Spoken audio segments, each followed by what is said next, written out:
Recently, I had a chance to go to a private meeting of hundreds of evangelical leaders that have great influence all over America to meet with Donald Trump. It was called A Conversation with Donald Trump, and it was hosted by my friend Mike Huckabee and my hero, Dr. Ben Carson.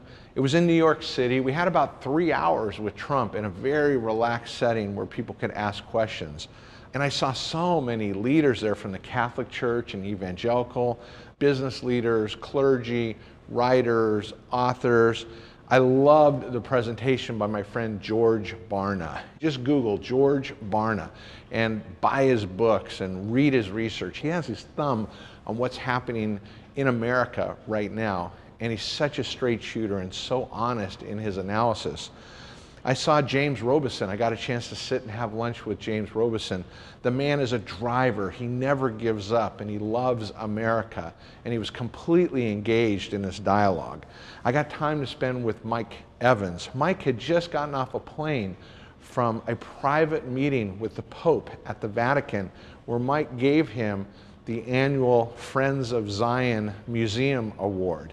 And the discussion Michael had with the Pope that he shared with me one-on-one about the Holy Father and the history of the Holy Father was fascinating. Everywhere I looked, there were people of influence. And then I saw my friend Morris Cirillo, who I just visited in the hospital. Morris has been very, very ill. He's a great man of God, not very well known in the US, but internationally, he's incredibly known. He got out of his bed, he got in a wheelchair, and he traveled with his wonderful wife Teresa and daughter Susan, and they came to the New York event because he loves America so much. And I grabbed him in his wheelchair as the Secret Service were shuttling him through an elevator with my phone, and I said, "What would you say to Donald Trump?" And here is what he said, and I thought it was very eloquent. What would you say to Donald right now? I would say to Donald, he's at a very crucial moment in his campaign. I have heard from the Lord to tell him, stay on your message. The message that you brought to this country concerning the various things that were on your heart that you wanted to change and make America great. Stay on that message.